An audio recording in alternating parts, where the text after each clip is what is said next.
La cérémonie de remise de diplôme qui nous réunit ce matin fait partie des temps forts de la vie scolaire, universitaire et de la formation professionnelle de notre pays. C'est pourquoi il me plaît de souligner l'importance qu'il y a à ne pas confondre instruction, culture générale et compétences professionnelles. Chers amis, cette cérémonie est pour nous une occasion de dresser un bilan et de tracer quelques perspectives dans un domaine où la qualité des ressources humaines est un gage de compétitivité et donc d'employabilité. Ce n'est pas donc un hasard si son Excellence M. Macky Sall, président de la République du Sénégal, a retenu le capital humain comme axe 2 du plan Sénégal émergent. Les pays se distinguent sur la qualité de leur capital humain. Le capital humain bien formé s'entend dans la réalité du métier, du savoir-faire, mais également du savoir-être, de la compétence professionnelle qui ne s'acquiert que par l'apprentissage et la formation professionnelle en entreprise. Je n'ai aucun doute sur la qualité de la formation que vous avez reçue, mais également de vos compétences, chers jeunes compatriotes, à cause des éminents encadreurs et formateurs qui vous ont façonné dans le culte de la connaissance de vos métiers et des apprentissages professionnels.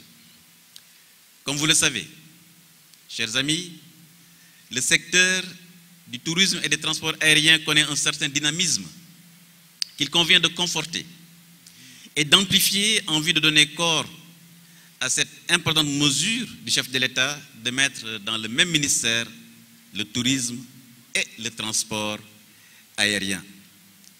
Ces deux secteurs font partie des 7 moteurs de la croissance du Sénégal. Vous avez 7 moteurs dont les 2, tourisme et transport aérien, sont dans votre ministère. Donc ça montre simplement que les métiers du transport aérien sont fortement liés au secteur touristique et vice-versa.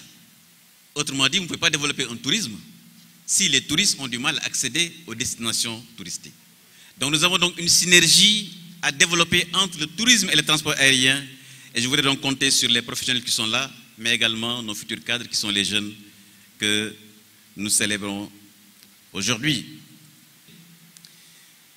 Cette cérémonie regroupe les promotions de 2014 à 2018, soit à peu près 500 récipiendaires.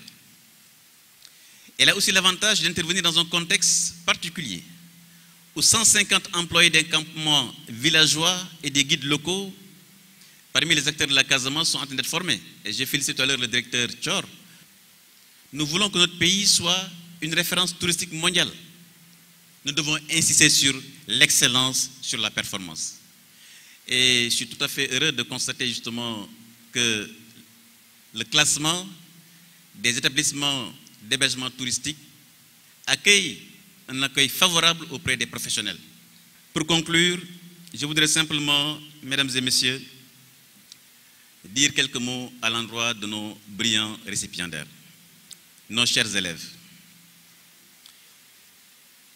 Vous constaterez avec nous que nombreuses sont les structures publiques, mais également privées, qui dispensent des formations dans tous les domaines, soit à travers des formations de courte durée, soit destinées à l'immersion immédiate dans le monde du travail, soit à travers des formations plus longues, dont le modèle le plus connu reste le BTS.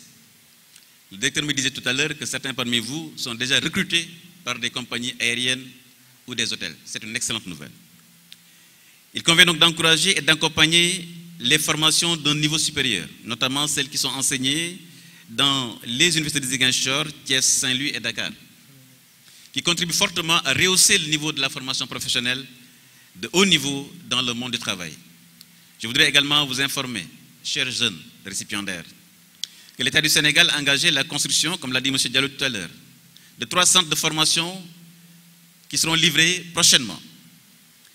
Et ce cluster qui est géré par notre brillant technicien, M. Dem, dont l'objectif justement, c'est de faire du Sénégal cet espace de la formation professionnelle.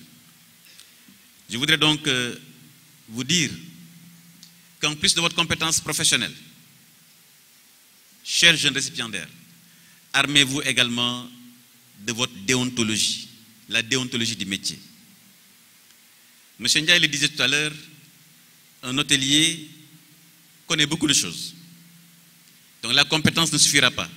Mais il faudra également vous armer, chevillés au corps, d'une éthique, d'une déontologie qui fera de vous de brillants professionnels.